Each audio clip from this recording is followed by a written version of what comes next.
Okay, Jon Alvarado, Alvy, as we know him, joining us from the Detroit metro area, Sterling Heights, Michigan.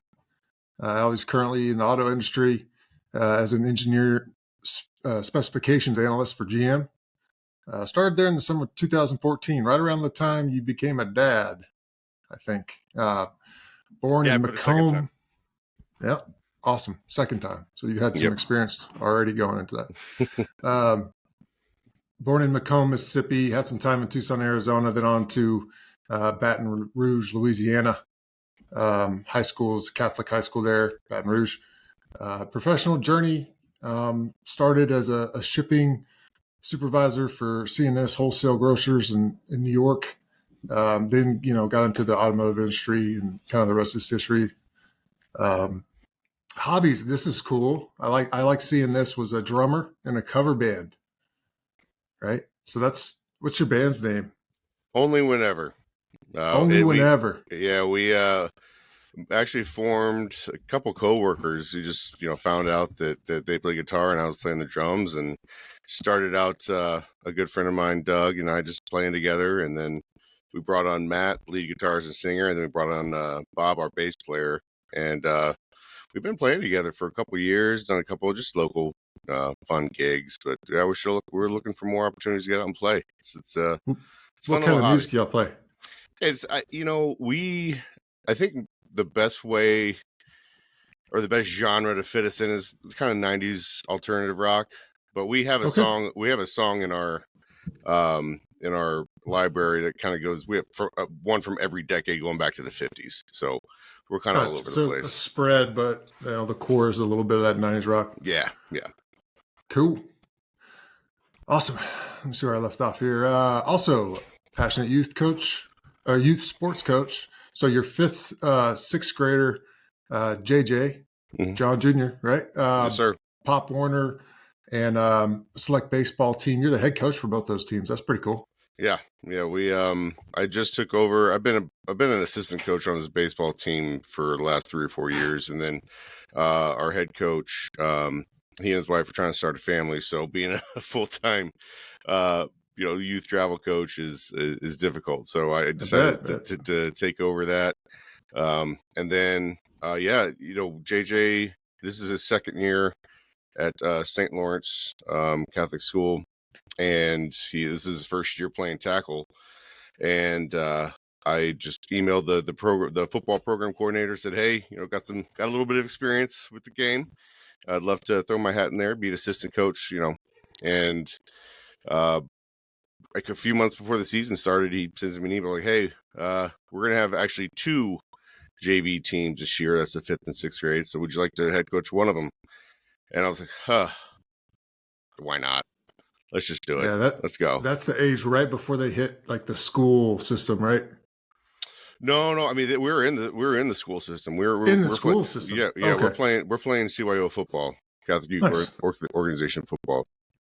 Cool. Yeah. Did not know that when I was a kid. It was 6th grade. Was like, no, 6th grade was the first year. No, 7th and 8th grade when you hit the school. Gotcha. All right. Anyways, let's see here. Today, here to share some learnings.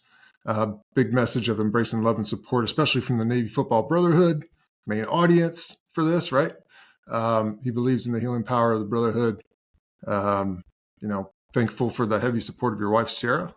3 kiddos, John Jr., who we've already talked about, Kinsley, 9, and then your youngest, 3-year-old, Barrett. Yep. So he's a nut job. Hey, aren't we all?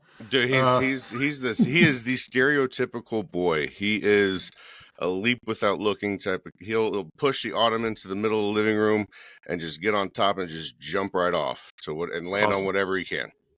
Could be worse. Could be a safe one. So for that, you should be thankful. I think you're lucky. Exactly. Memory. So Irv Spencer, the guy that same graduating class, in the class was 2008 class, 7 season, right? Yep. Irv Spencer, fellow linebacker, spent a lot of time with Alvarado playing ILB. Always appreciate his attitude and commitment to being a brotherhood member. He always was consistent with his effort and ready to play. Another guy, Sovey. So those two guys started. I guess it was your senior year, right? I was a sophomore. Mm-hmm. It was, I think Sovey was in his maybe second or third senior year by then. But Sovey said one of the most loyal, drop what he's doing to help you out type of guys that I've ever met. Super caring. Anthony Piccioni said to tell you hi, what's up? It's been forever. Yeah, it has.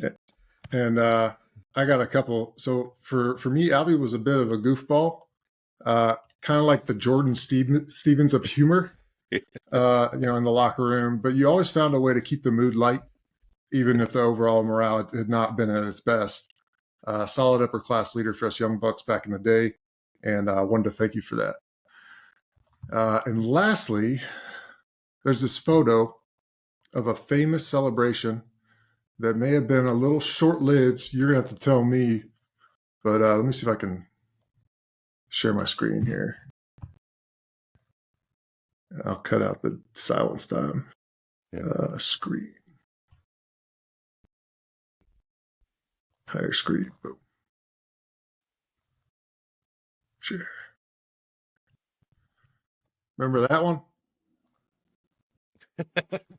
Yeah, I knew it. I knew it. Well, yeah.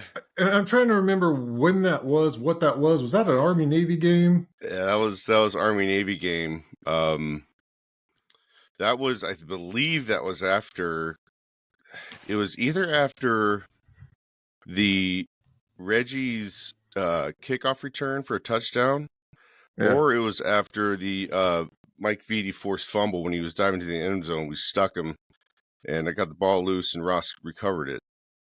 I ran out on the field, jump up in the air with you, and just gave you a little extra congratulations. It looks like so extra. I'm still recovering from that one, Tony. Appreciate it, man. Sorry about that. So. Anyways, that's the memory section. So now it's story time, man. So tell us, a little bit more. I mean, maybe footballer, in the automotive now. I want to touch more on that as soon as we get to it, because I'm always kind of been intrigued by automotive. But yeah, tell us the story. Yeah, I'm kind of in a. It's first and foremost. It's been a week ever since you asked me to come on. It's been a very reflective week for me, and man, I've just loved just kind of going back down memory lane and revisiting. I've been listening to a bunch of the podcasts here and there, but I think just getting caught up in the craziness and the routines of life nowadays. I think it's good to take a pause and not necessarily stare, but just reflect and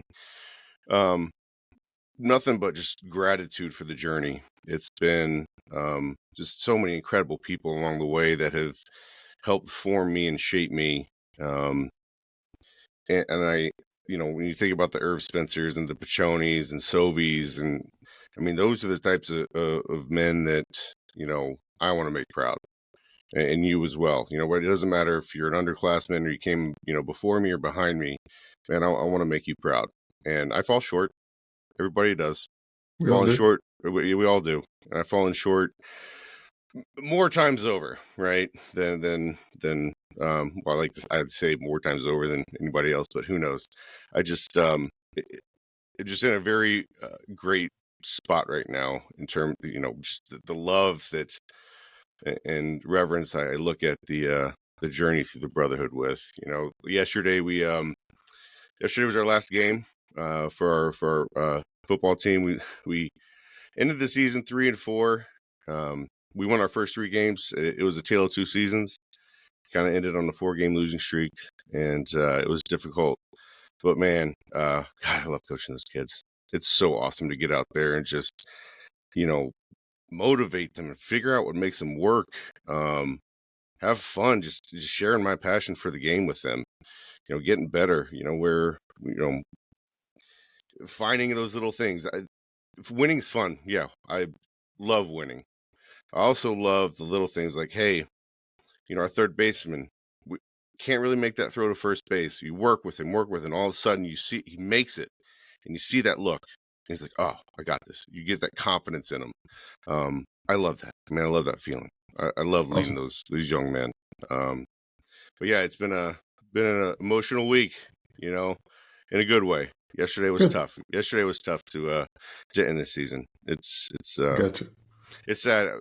I look forward to going out every day, and working with the boys. Look Yeah. forward to it. And unfortunately, Monday, it's over with. Yeah. Hey, tell me more about, so head coach, youth sports. I've got a couple, and going to those youth sports games, sometimes you get a couple of parents that are pretty intense. You ever have any of those types of situations? What's going on there? Usually, I have been blessed to be surrounded with families that are incredibly supportive, right? And support me in my endeavors of coaching and mentoring these boys.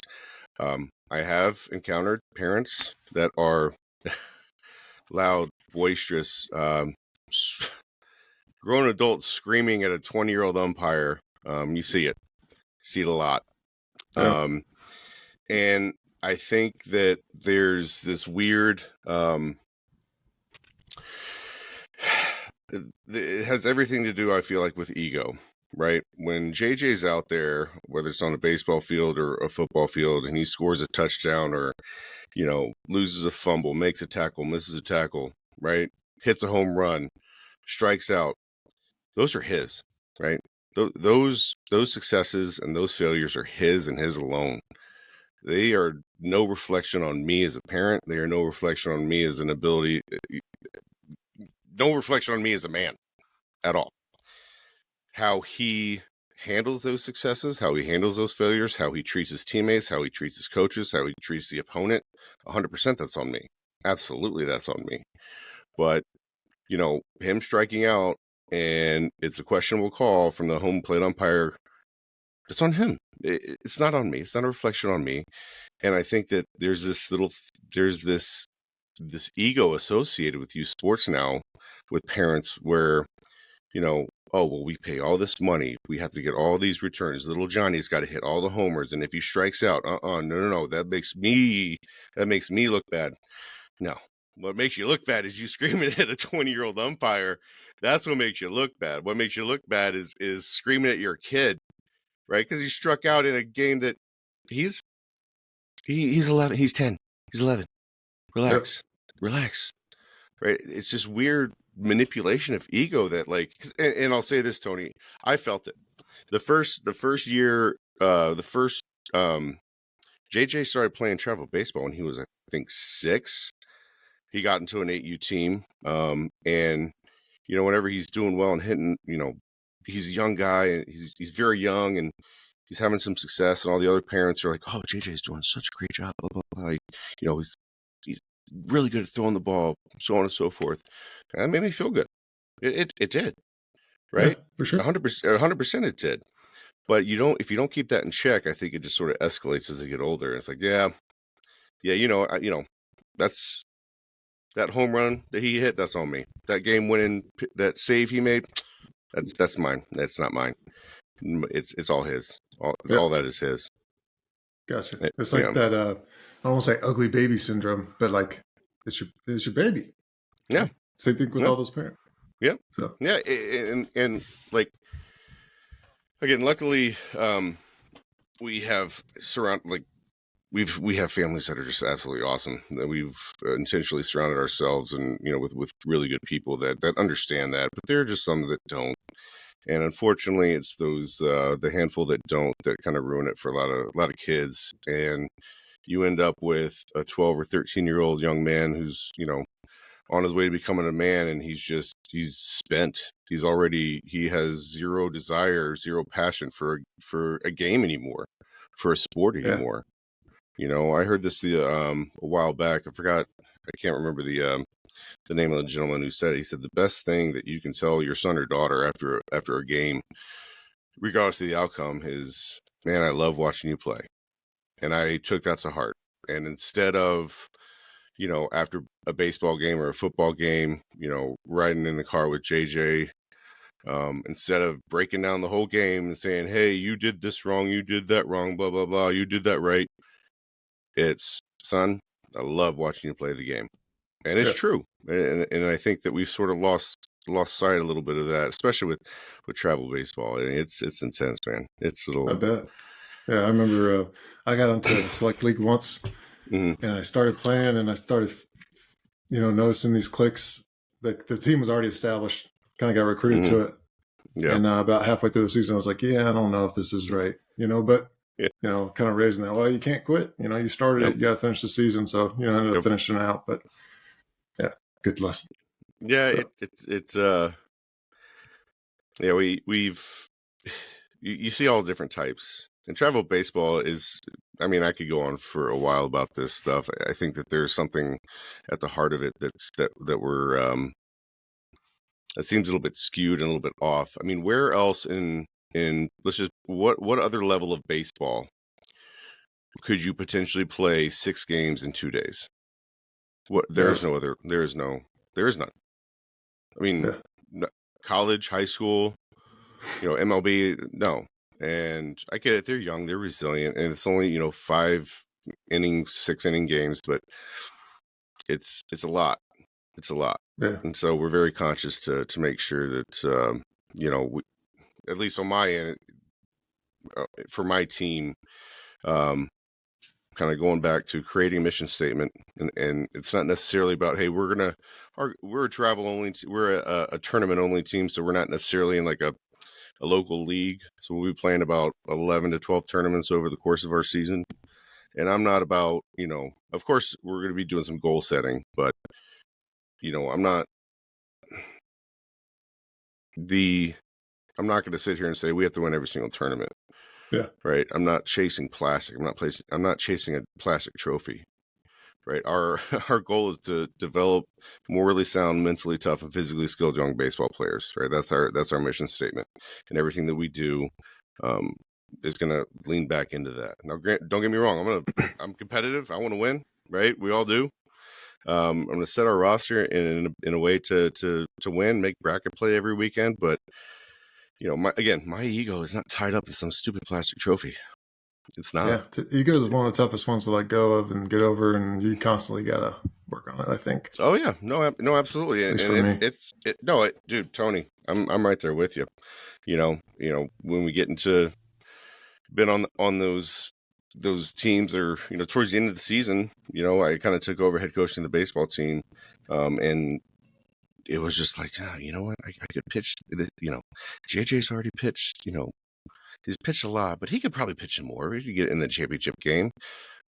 Probably not the healthiest thing, but he could. There's that ego that's always talking to you. It's always like, hey, go get that trophy, man. Right? It's gonna look good. You sparked a memory for me. I need to get my cousin on here. He was one of those. Like, he was a baseballer through and through. Ended up going and playing pro for a while. Ended up messing up his shoulders. He was a pitcher. Yeah. So I need to get him on here and get that story. So yeah. Anyways, so yeah, keep going with the story. Anything else from like childhood days or? Yeah, just growing up in Baton Rouge. I mean, we haven't lived in Louisiana for a long, long time. My parents, I think my plebe year, they moved from Baton Rouge out to northern New Jersey, and my brother still lives in New Orleans. My parents, they were in Katy, Texas for a little bit. Okay. And then Katy just exploded. I mean, Katy got huge. Now it's not just Katy. It's almost like it's a lot. Central Texas, man.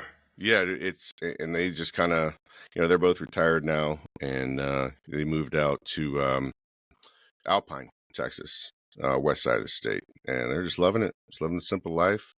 But yeah, remarried. For me, remarried in December of 2020. Shortly thereafter, we had little Barrett, and that was a in terms of kind of in the note I sent you. Don't be like me. Don't deny yourself the grace and the support of the brotherhood. That was a difficult time. Sarah's pregnancy was Man, it was a lot of ups and downs. When she was younger, 17 or 18, she had what basically kind of equates to a cold virus.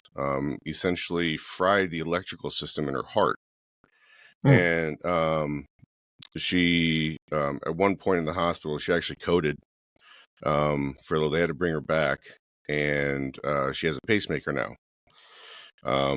And pregnancy and having a baby was something that was never really on her radar just because of that. And well, we figured, hey, let's just let's give it a shot. And there were these markers every month, in terms of her pump function and whatnot, that we had to achieve. And Tony, there was a real plus. We had to have that hard discussion, right? To abort the pregnant, whether to abort or not. And that was hard, and that was difficult, For but sure. it praise God, it was all good. Every Good, single man. Yeah, I can imagine. every single month we're right on track. Doctors were great, the delivery was great, and he's a healthy nut job, to say the least. But no, it was just the amount of just grace and I just composure Sarah had. I mean, I'm a wreck, man. I was an emotional wreck the entire time. But it turned out great. She's a trooper, man. She's Awesome. incredible, and she just in terms of watching her as a mom is just inspiring to me. It really is. I mean, I'll never forget, Tony. The first we had just started dating, and we went to her brother lives here locally. We went to his house for it's like a like a birthday celebration, and we brought Sarah's dog Mavis, and we're drinking, partying, having a good time. It's later at night. We go to let the dogs out, and Mavis just bolts right out of the door. There's a skunk in the backyard, and Mavis she just rips this thing apart, man. And the skunk had sprayed Mavis in the mouth, and like there's like skunk carcass in the backyard, and it was nuts. It was nuts. And there's people, because the smell's so bad. There's people puking in the bushes. It was nutty. And What kind of job, or what kind of dog? Mavis is, I don't know. She's sort of just a mutt. She was a rescue. Okay. Yeah, and I remember, I'm helping clean up the skunk carcass because I can handle it. I'm not, puking or whatever. And I remember Sarah just rolling up her sleeves. She didn't, she wasn't screaming. She just rolled up her sleeves and got to work, man. She got Mavis in the tub and was just scrubbing her down and being compassionate. And I was just like, whoa. Just the man, her mean, it's chaos, right? Her dog just got sprayed by a skunk in the mouth. She smells awful. And there's Sarah, just calm, collected, taking care of it, loving the dog. Not probably internally a little bit upset, but just the face that she put on. And that's the way she attacks everything in life, Awesome. Sounds like the perfect mom for that, for Bear. Oh yeah. No, she really is. And she's fearless. She's like, this is going to sound kind of, for whatever reason, I have this weird fear of bringing Bear anywhere, right? And even with JJ and Kensley, whenever they were really young, taking them to a store by myself I didn't want to do it. I'm not a big fan of that either. No. And it was just because they're going to scream, they're going to run around, and I won't be able to handle it. I just want to get my groceries and get out. But Sarah, she just takes them everywhere, deals with them. She's just fearless, man. Awesome. She's fearless. Cool. Yeah. She makes me better. It's like that thing, kind of what I, emailed about. Like, I wish I'd reached, going through my, going through a divorce, going through, the exit out of the Marine Corps. I should have reached out because, when you're working out, I just find out I work out better with somebody else. You know Yeah. what I mean? Sure. That's Push just you a the way little I'm bit. wired. Push me a little bit. In those difficult times, I needed that same sort of push. I needed that same sort of support, and I found that with Sarah too, like now I got my workout partner, and I still, and not only do I need her, but I need, there are times where, I need to reach out to the brotherhood. I need to reach out to these guys. I'm not to say that, I'm complacent, but, I need to, I've noticed a little bit of a gap. I need to sort of get back and get out of some routines, kind of break up the routine, the monotony of the day-to-day life, Gotcha. and kind of reconnect with the brotherhood. No doubt. Well, good. Yeah. Glad you're getting on here. Yeah. I'm going to take you back to the academy. What brought you to the academy? What made you go there? I really never had given any thought to a service academy until Coach Kevin Kelly came a knocking. Gotcha. So Kelly, he was a linebacker coach, and you were a linebacker, so that's good. Yep. And I actually had extensive family who served. A lot of my cousins were enlisted in the Navy. My uncle Alan, God rest his soul, he passed away whenever I was actually, I think, was I a plebe? My plebe year at the academy. He passed away of stomach cancer. He was a retired helo pilot, and he flew in the evacuation of Saigon as well. My grandfather was also in the Navy. He was stationed at Pearl Harbor, but before it was bombed, he was called back to the States because his brother had died in no, his brother died. I can't remember. Was he in the European front? I forgot the details of it, but my grandfather was not at Pearl Harbor the day it was bombed. But ironically enough, years later, he passed away on Pearl Harbor Day. So it eventually kind of, in a weird way, caught up with him. But yeah, no, I'd never really given much thought to it until they came a knocking. And, I had, over the summer between my junior and senior year in high school, I went to like LSU's football camp, I went to Vanderbilt's football camp, Stanford, kind of being recruited here and there, but I never really got any offers. And, I'd actually, in Louisiana at the time, they had the TOPS program, based on standardized testing and high school GPA. I had all my tuition covered, all my books and everything. Got admitted to the honors college there at LSU. And, I met many times actually Jimbo Fisher. This was Nick Saban was at LSU at the time, and Jimbo Fisher, he was the office coordinator, and he'd come to our high school, and I'd sat with him a couple of times, and watched film with him, and it was cool. Looking back to have those experiences. Yeah. But I just never found a home. Never really going on these camps and these awesome campuses and awesome programs just never really clicked. And then I went on a official visit to Navy, and it was just everything that I was looking for. I mean, the locker room, the camaraderie. Bob McLaren was, so yeah, it was after their junior season. He was about to be a senior. Like Lane Jackson met all those guys, and it was just a fit. I just knew that, hey, it was going to be the way I envisioned it, as an 18-year-old. You really have a limited vision on what your life wants to be. But I was like, hey, you know what? This is going to set me up, man. It's going to not only having a degree from this place, but, because even at 18, I knew, Tony, that football was going to be my entire future. Yeah. I knew, I kind of had been humbled by, I thought, hey, you know what? I'll probably end up, I not getting scholarship offers from a lot of those big programs kind of made me realize, like, hey, you know what? You're not as good as you think you are, bud. you gotta rein it in, and you gotta find, got to find an opportunity to kind of help propel you into the future and set you up for success. So yeah, once I visited the Navy, it was kind of, yep, I'm going here, committed that weekend. Nice. Yeah. Good stuff. So during your time there, you had a fun coach memory, coach saying?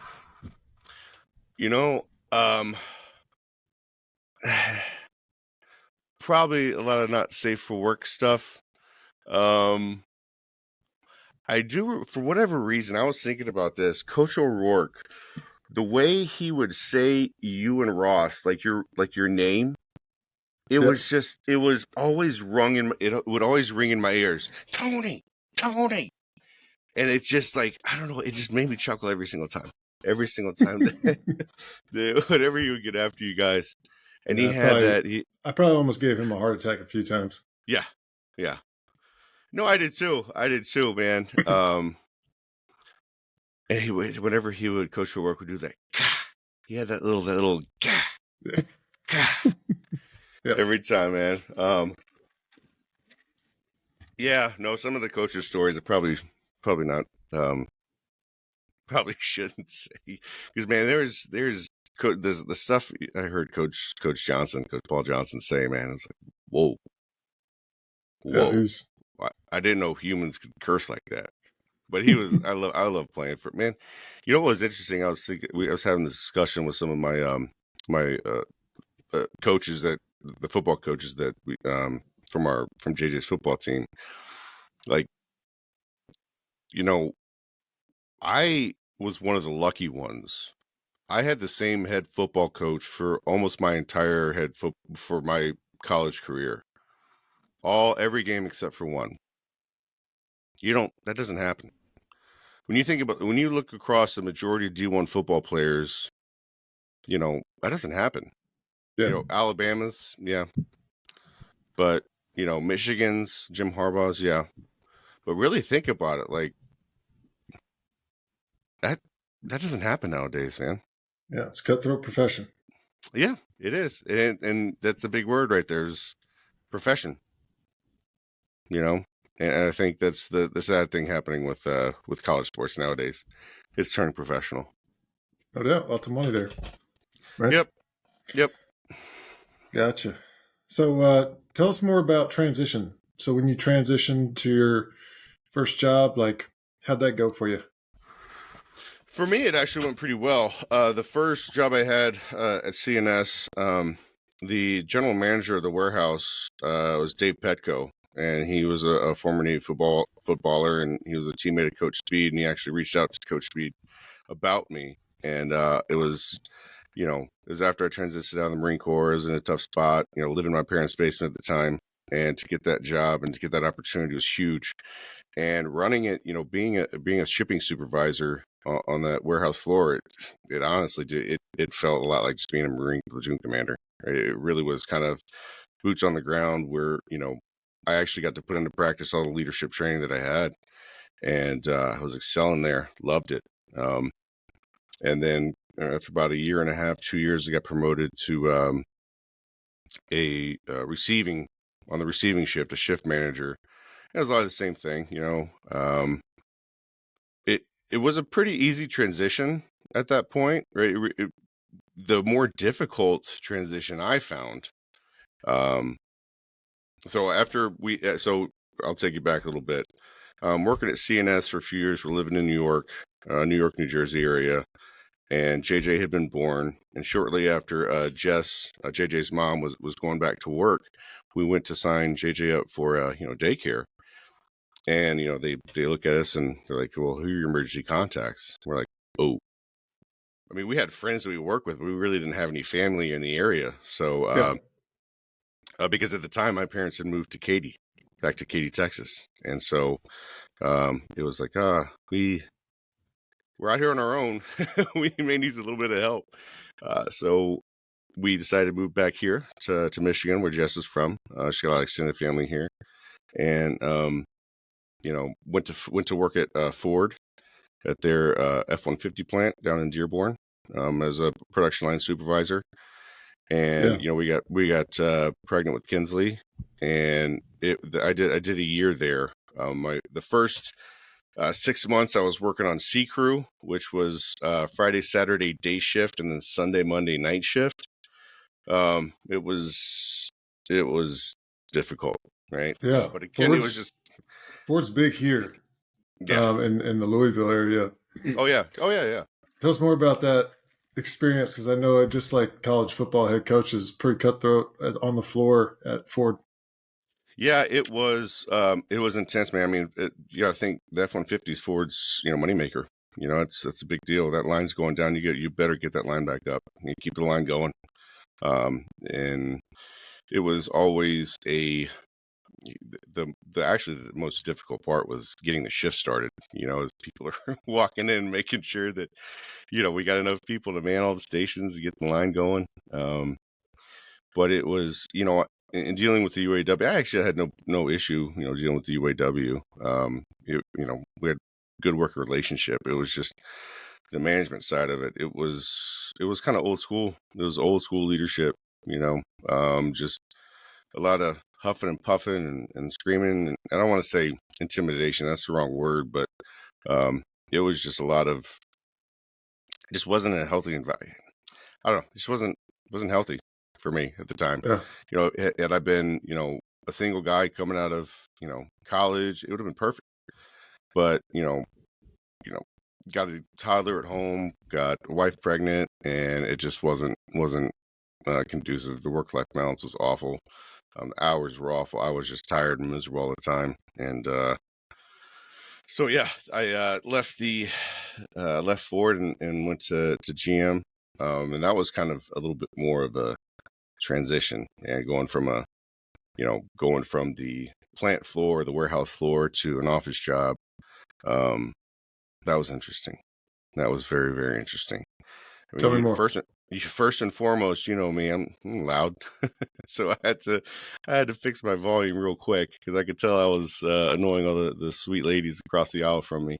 And I remember the first week, we're getting down, we're starting training, and what I started with a group of, it was a group of 5 of us, and I just remember hearing somebody, across the way, in a cubicle adjacent, complaining that they had changed, like in the supply room, that they went to a different type of blue pen, and the way she was talking about it was like the world had come to an end.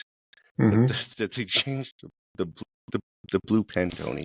That was probably a good sign for you. Like, okay, Yeah. I think I'll make it here. Yeah, I was just, but at the same time, Tony, I didn't know if I would, because I had to, I was new and I was just kind of like biting my tongue. I was like, "Cute, this is a blue pen. It's really Sounds not like one of those believable." parents screaming on the sideline. Yeah, exactly. But that was kind of it was just a different mindset. I had to kind of shift and realize that not everybody's been through the fire like you and I have, right? Yeah.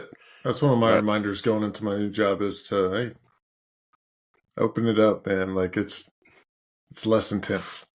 Yep, it's less intense, and there are a lot of if I may give some unsolicited advice, just be patient with it.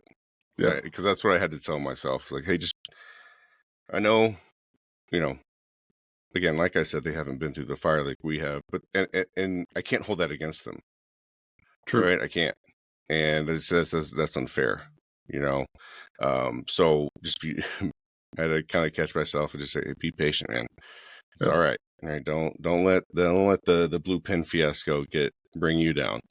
And on the flip side, as I kind of spent more time at GM and develop relationships with my coworkers, you can motivate and lead them out of that mindset, right?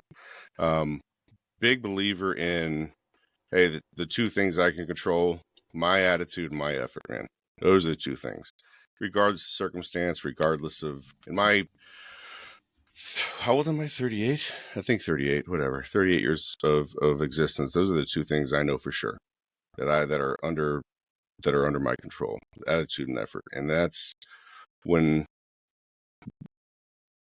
my coworkers see that and I speak up and I say, hey, you know what? Yeah, we got this big project coming up. Hey, hey, we got this, right? We'll figure it out.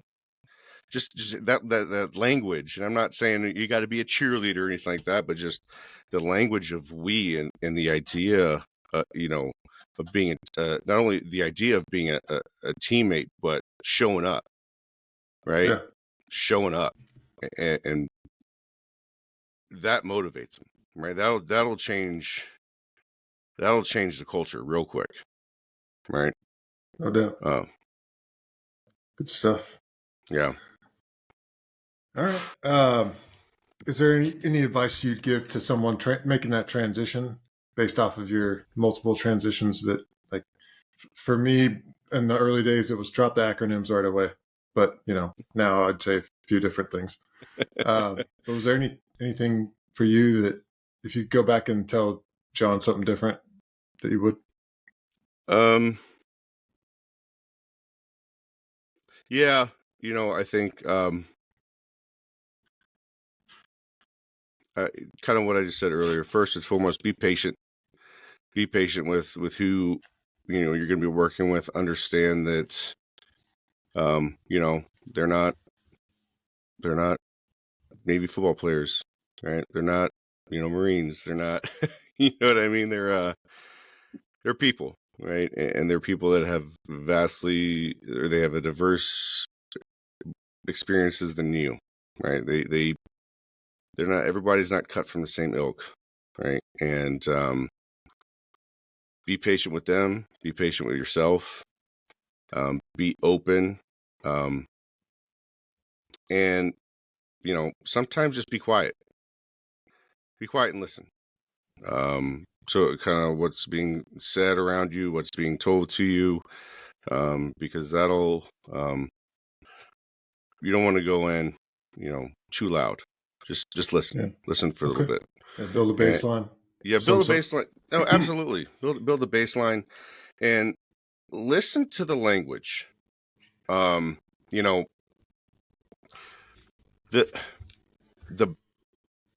think that one of the best ways to change a culture is to first change the language. Listen to what's being said. Listen to the language. Listen to the words. Right. Pay attention to them. In the emails, you kind of pay attention to those as well, because you'll see how, I'm very careful with words. I've learned to be very, very careful with words and that they have meaning. And even something as small as emailing one of my engineers about an issue on the work order, instead of saying, "Hey, Jeff, you missed this on the work order." It's like, "Hey, Jeff, we got some information missing on the work order." Make it about us, right? Use that we language. Yeah. It's very small, and I know that's kind of that. That's a big part of it. Versus we versus they. Yeah, and that's one of those things too. That's it's so small, and you hear. I mean, I can't tell you how many times I've heard that we versus they stuff. But I'm telling you, Tony, it's true. I've lived it. I've seen it. And I think that's a big thing. So be patient when transitioning. Be patient and listen. Gotcha. Those are my two big pieces of advice. Awesome. Do you have a good mentor through those transitions? One of those jobs? More recently, I really didn't have a mentor per se. Again, kind of going through all those transitions. There have been a few along the way. At CNS, Dave Petco was a big one. Whenever I transitioned to receiving shift manager, or my ops manager, Keith Michael, a guy that had 30 plus years of leadership experience in distribution centers, he was huge for me. They've been plenty along the way. The one that more recently sticks out was a former boss of mine at General Motors, Kevin Barney. He there was a time, Tony, I've been a GM for 9 years, and I think I'm on my 5th different role. all within the same sort of specifications arena, but fifth different role. And I was having a little bit of a difficult time. Like, hey, you know what?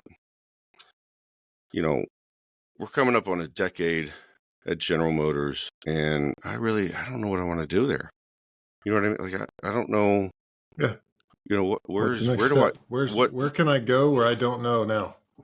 exactly. What's my niche here at GM? And what's awesome about General Motors is like, there's so much stuff, man. There's so many opportunities. There's so many roles and jobs that I just don't know about. And I was having a little bit of a career crisis, I guess, kind of like, what am I really doing? Am I really having an impact? Right? What's my purpose here? And I kept,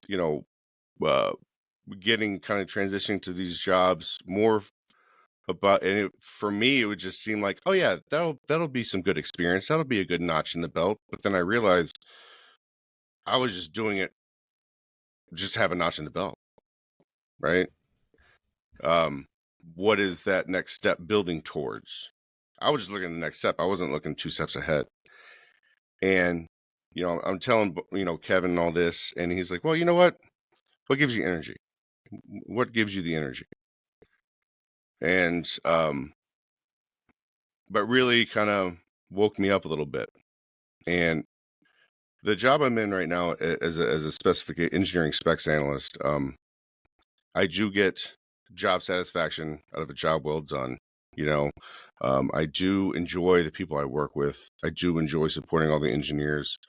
I feel that I'm rewarded and that my hard work is recognized at General Motors. But what really gives my energy and what really kind of gives me the fulfillment is coaching, right? Being a dad, being a husband. That's the real fulfillment. And I think that I was looking for the fulfillment from General Motors, where it's not going to give me what I'm looking for in terms of like when my head hits the bed at night.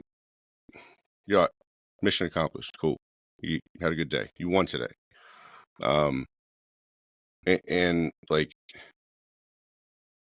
with the job I'm in right now, I mean, I have great work-life balance, man.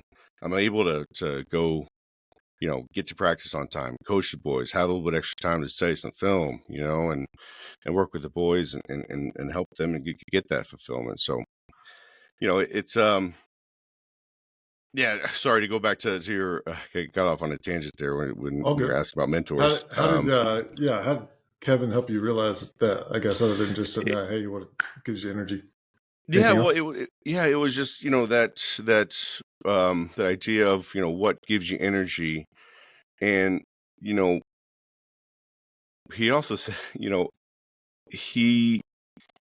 he understood kind of with my military background, and maybe you can attest to this as well. Like when your boss's boss, or even when your boss asks you to do something, or when they say, "Hey, would you like to do this?" It's usually like, "Yes, sir," without your "Yes, ma'am," without really giving it a thought. Yeah. I say that because there was after a couple of years at General Motors in one particular role, I got a promotion to a different role, and after about a few months, and it's called a VDS analyst. After a few months, I got asked to move to a different group in the pre-production side of the business because they had lost some people. And my boss's boss had asked me to do this because they needed help quick, and I said yes. And I just feel that, not that I would have said no, but if I would have said, hey, you know what, I'm more than willing to help out, but I really love where I'm at, which I did. I really love the new job, really love the new role. Like, hey, can I help for like 6 months, maybe a year, and then come back here, setting some sort of like limitations on it instead of just kind of, um, giving myself an out and trying to strike a balance between helping the company, but at the same time, helping myself. Yeah. It's hard. It's really, really hard for me to just to say I Knowing want when to. to say no. Yeah, Yeah. exactly. And not necessarily no, Tony. Just it's more of a yes, but Yes, if yeah. yeah, exactly. And I feel like I should have done that a little bit more, throughout my career. And Kevin was kind of the same way. Just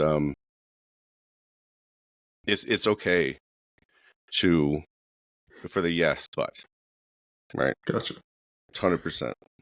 Good stuff. So, what do you do as a engineering spec analyst? Like, what does it consist of? Just curious. So whenever you a perfect example, like currently I work on battery electric truck. So the new Hummer EV, Silverado that's coming out here, electric vehicles. So essentially, I work with the design release engineers that's kind of creating the parts, and I manage the master parts list. What that is just the parts that whenever the plant goes to build your, let's just say your Corvette. I worked on Corvette. I was on the interiors for Corvette there for a little bit. Helped launch the new C8. That was pretty cool, but unfortunately no longer on that program. You get a discount? Yeah, we get some discounts on the vehicles. What about for friends? Yeah, I can get you a discount. Nice. Yeah. Anybody else too? I can only do one a month, so just one a space month. them out. That's pretty good. Yeah. But essentially, like the best way to put it, well, first and foremost, the job that I'm in is you can't really go to school for. Like I'm an economics major. Right? I was going to ask what your major was. So yeah, I was econ. I started out at systems engineering. That was dumb. Dude, well, that's the thing. I tested out of the first 2 semesters of calculus at the academy. Right? Nice. I was math runs in my blood. My mom was a retired, high school calculus teacher. So, for whatever reason, I thought I could handle systems. It was statics, man. That statics class, I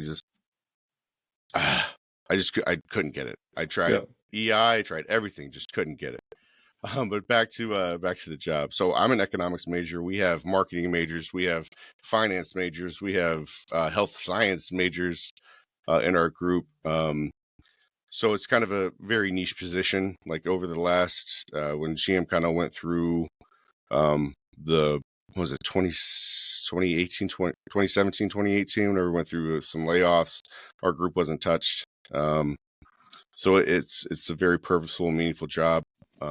But essentially, when the plant goes to build your Corvette, part of my responsibility is to make sure that when you ordered the Z06 package with the carbon fiber plating, with the rev match switches and the Lark yellow stitching, that the plant has an 8-digit part number that they can order, right? And so what I have to do to meet all those buildable conditions. So we work with the engineers to make sure, hey, do you know what the difference between Spice Red and Torch Red is? Heck no, you don't, but the Corvette customer does. So we got to make sure we have those proliferations for those orders. And I think at one point towards the end, but at the last year of the C7, before they transitioned to the new mid-engine Corvette, I think there was like over 60 different variations of steering wheels on a Corvette, compared to the Traverse. Like a Traverse is maybe 3 or 4. But Corvette's a different piece, man. That's when you pay that kind of money, you want to be special. Oh yeah, no, absolutely. It's different than my buddies. Yeah, exactly. He's got Torch Red, I got Spice Red, so booyah. And the Torch Red, it costs an extra. Oh yeah, we're gonna mark that one up a little bit because it'll be part of a special package. Yeah. So you pretty much package the blueprints. Yeah, essentially. So what we do is whenever an engineer wants to change, a design change to one of his antennas or whatever it may be, you have to write a work order, to process that change. It's a legally binding document. So we help manage that and make sure that they had kind of all have their ducks in a row, and that's all the the work order kind of meets the specs and the process, right? To make sure that they have everything they need to process an engineering change, and then we help update the master parts list. It's Awesome. Yeah, it's a good job. I really do enjoy it. I enjoy the people I work with, and it's one of those things too. You mess up, I mean, you can shut down a plant. It's Yeah. they go to build a vehicle and the part's not there. We for all spec analysts, we have a 4-digit little spec code as well, and the engineers have a 4-digit engineering code. Our codes are on those parts, so if there's something wrong, they're calling us. One throat to choke. Yeah. Yep.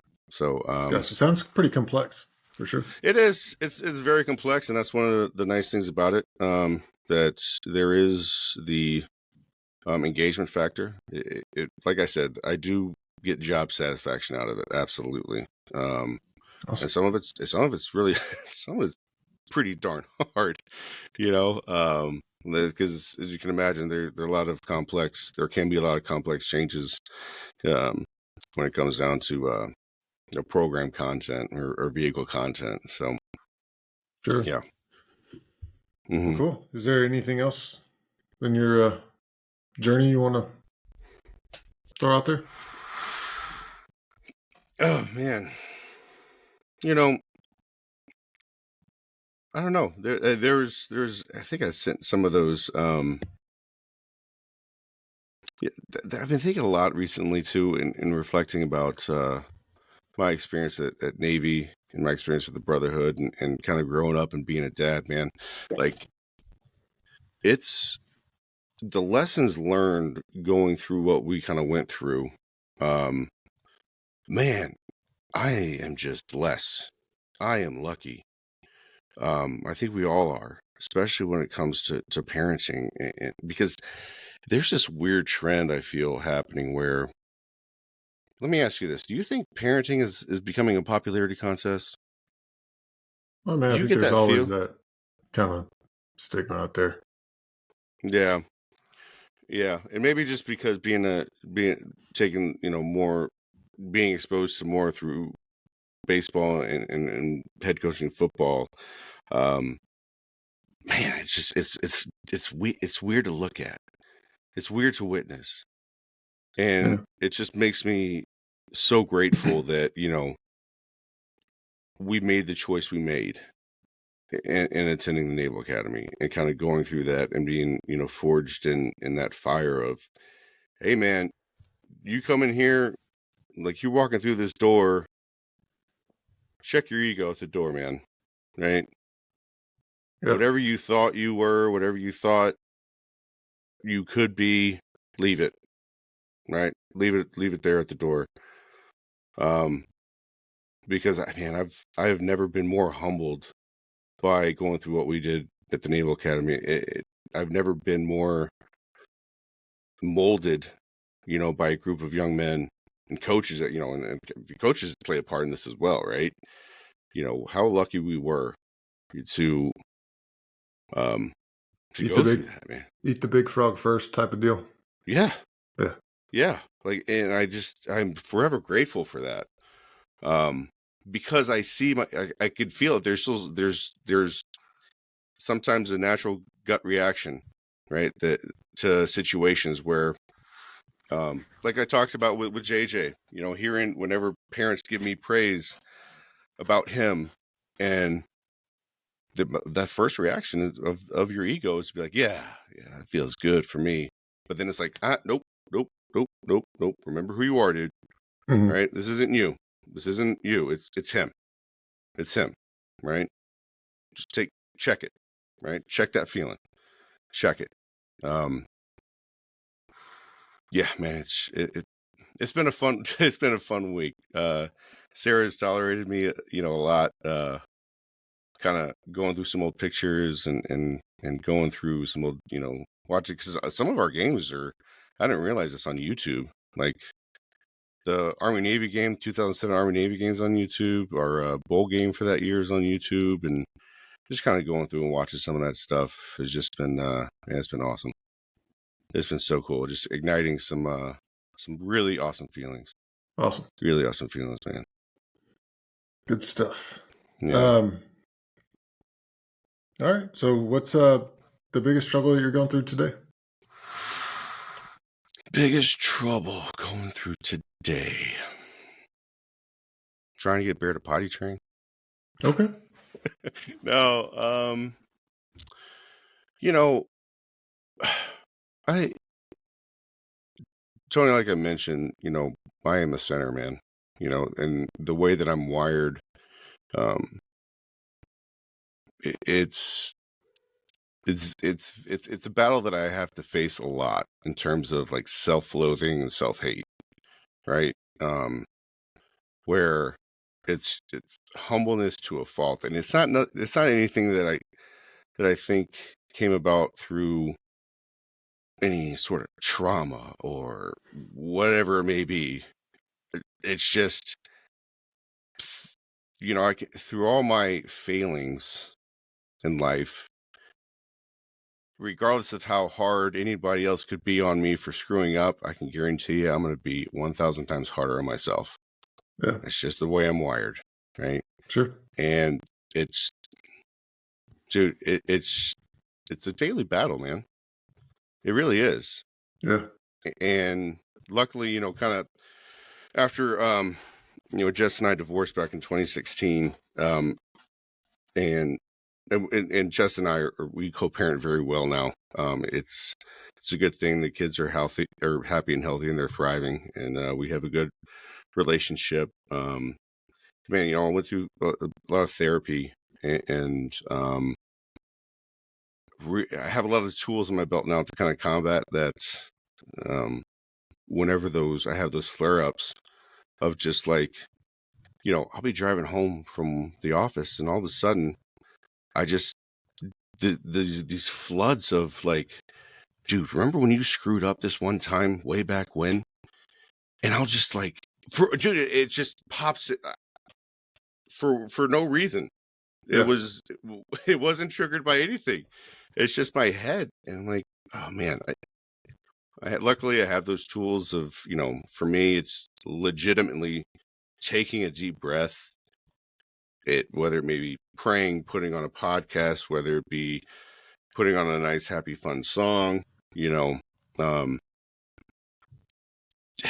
think that's kind of the biggest thing for me on a weekly basis is fighting those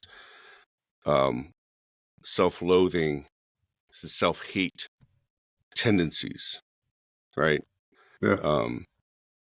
Because when you look at it on paper, hey man,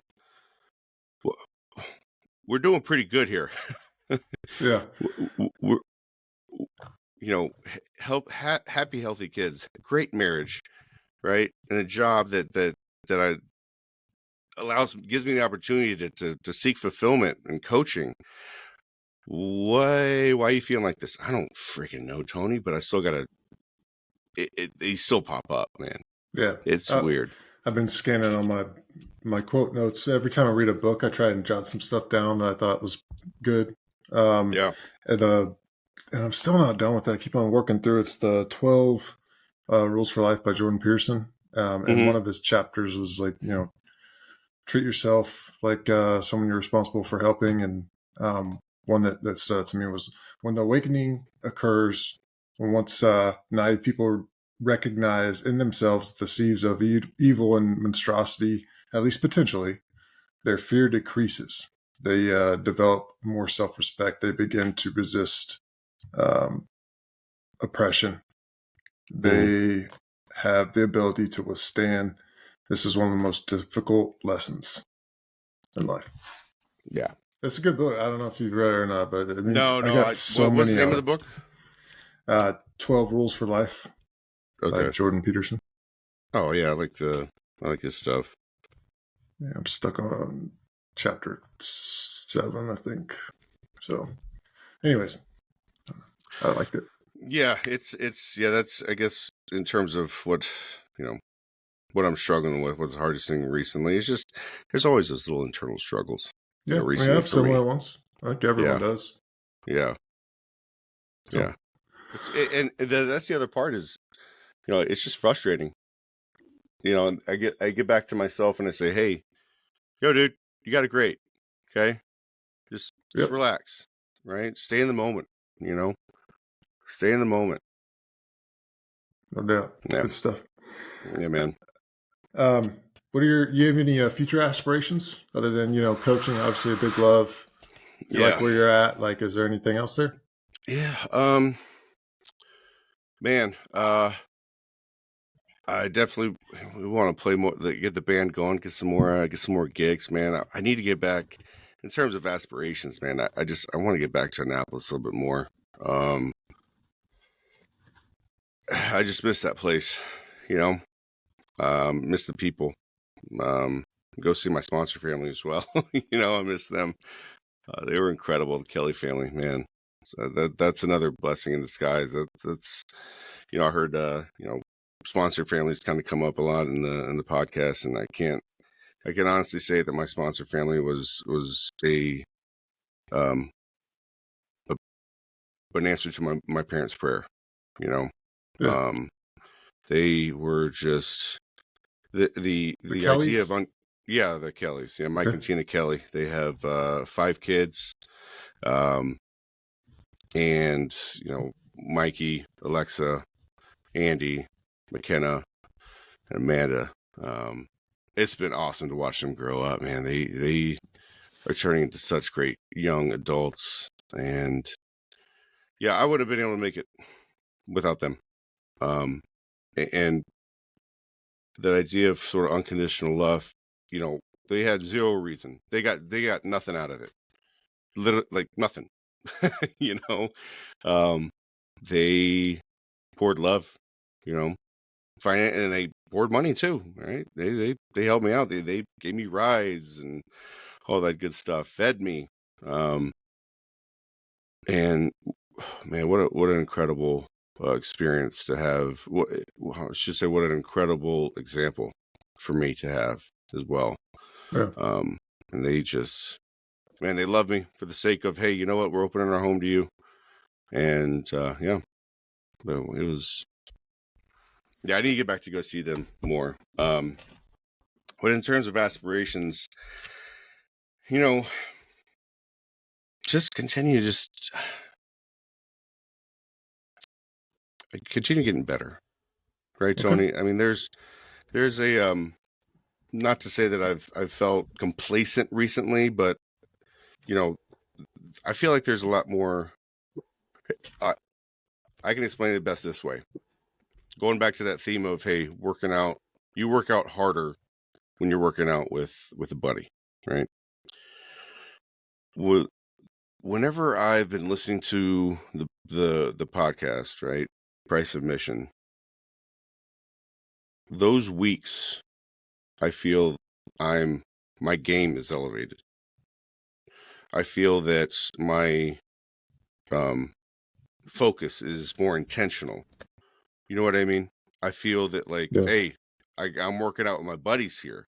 Right? I feel more of that desire, drive to get better and better. Right. And I need to do that more consistently. Gotcha. And yeah. Right. Good stuff. So go ahead. Oh no, I was going to say, and I actually need to get back to the gym a little bit more. I gotcha. Yeah, well, that gives me energy. So which episodes are pumped you up the most? You got any favorites? Oh man. I remember the first one I listened to was Clint, and I called him afterward, and we had a great little talk. Cam, we I reached out to you earlier to get his number, and that's another one too, man. This last week, thinking about, I went with them to spring break in St. Thomas, and how we actually physically survived that, still a mystery. I don't know. I don't know how we survived. But yeah, the stuff with Cam, man, he, man, when you talk about, whenever I say, like, man, I want to make you guys proud. He's one of those, like you, Sovi, Cam. Ah, man, I learned so much. listening to them. Irv as well, man. Irv, golly. They all. I miss them. I miss you guys. Gotcha. Yeah, we're gonna have to make a game. Oh yeah, we will. We 100% will. But yeah, no. There's who was the other one? Jake's one stood out, man. I haven't. That was cool. Biles, Jake Biles to kind of to listen to him. Everyone just kind of sticks out that because this has been sort of. I appreciate them all just because for the longest time after, there's a long period where I just shut myself off from it, right? Because I was embarrassed, right? I felt shame, right? I felt, my life in so many ways had taken some selfish and negative turns that, hey, man, I didn't want to, I didn't deserve, right, the forgiveness or the love of my former teammates. But, hey, we're at a spot now where, no, we do, right? Yeah, 100% we do, right? No doubt. Yeah. So every episode, just getting to hear the stories, you're hearing the voices, man. That's part of it too. It's just, man, we were in each other's business hours every single day on the weekends, and just hearing those voices again has just been awesome, man. I love it. It all. It's therapeutic as well. Awesome. Yeah, it is for me too, for sure. Yeah.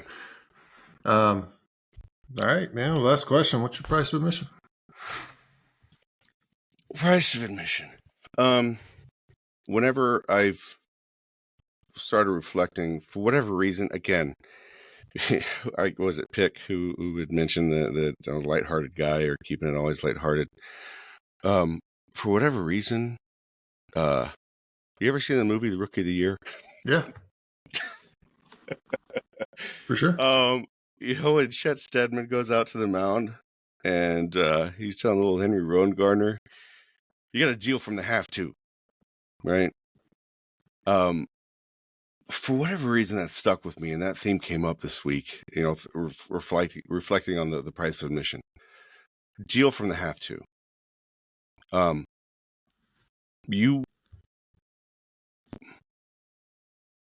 line's calling. You have to step up. You have to. It's a choice. It's not even. It's a choice. I shouldn't say that. It's a choice. You have to do it. It's just that simple. You have to do it. You recognize the gap. You have to fill it. You have to, right? You recognize gaps on the football, on defense, go fill it. In life, go fix it, right? It's you just have to simply do it because for the sake of not only yourself, but your teammates.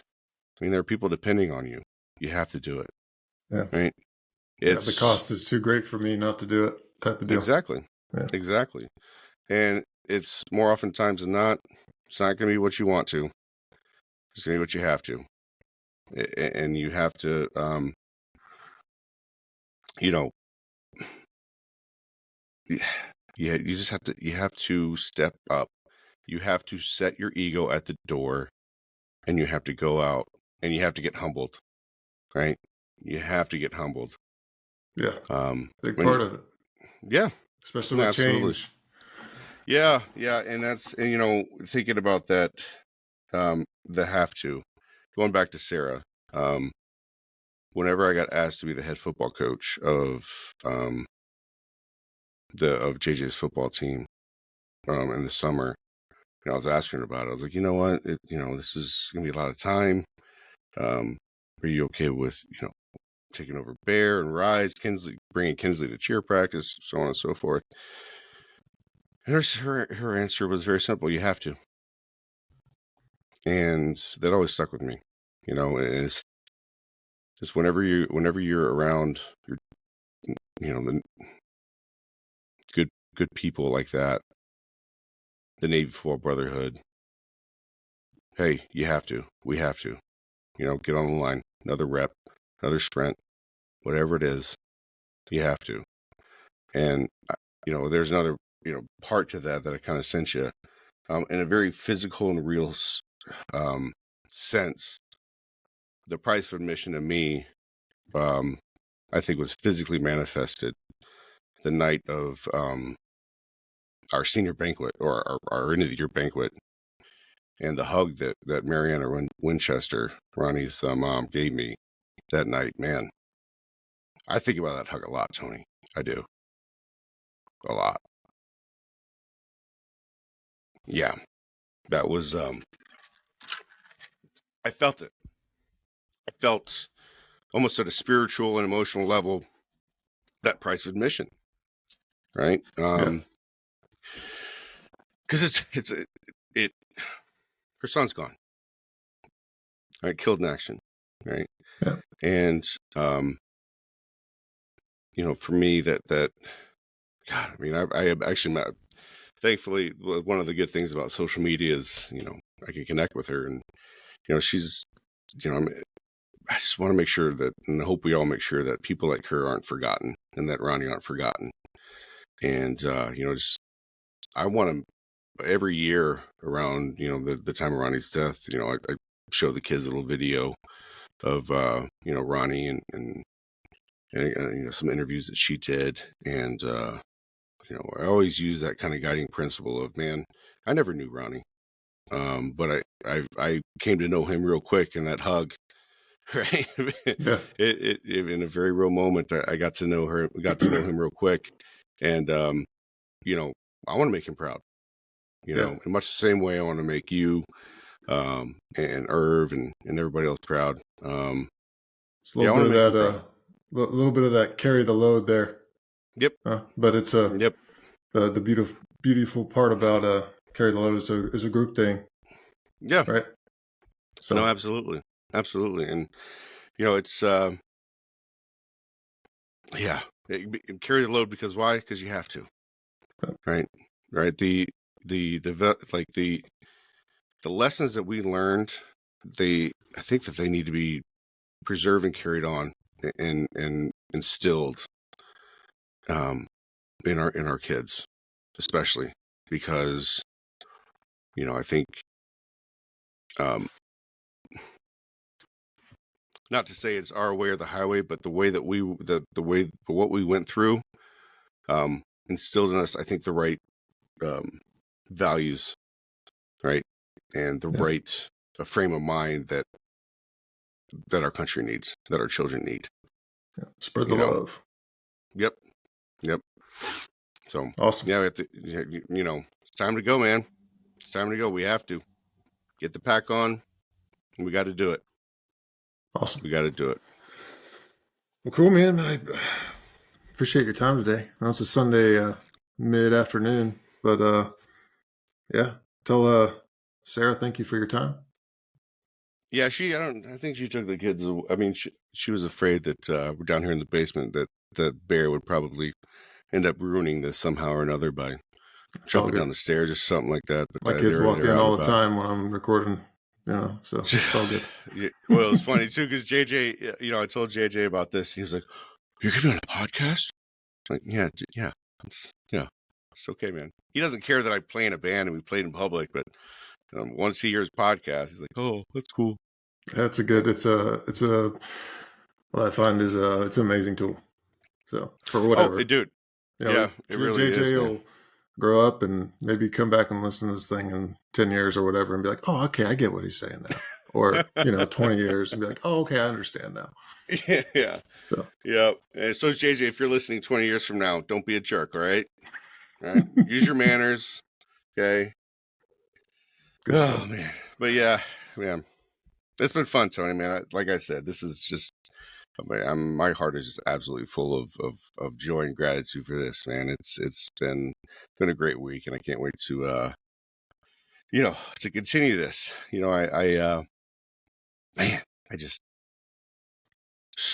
Like, do you ever find yourself getting caught up like that? Like, just kind of reflecting on the glory days and, man, how awesome this was. How awesome, as a sinner and a man who doesn't ever really think he deserves much, how awesome. We do deserve it, right? Yeah, we do. I guarantee you'll get some phone calls or texts after this comes Yeah, out, man. and people listen to it and be like, "Hey, man, what's up?" Or Yeah. you'll see. I hope so. It I hope happens. so. Because I gotta do it on the flip side too, man. Irv and I have been playing phone tag for a little bit. You know, I gotta touch base with him. It's been too long. It's been way too long. But Awesome. yeah, I gotta do my own share of it. Good stuff. Well, man, appreciate you being on today. All right, brother. Again, it was a good time. Yeah, absolutely.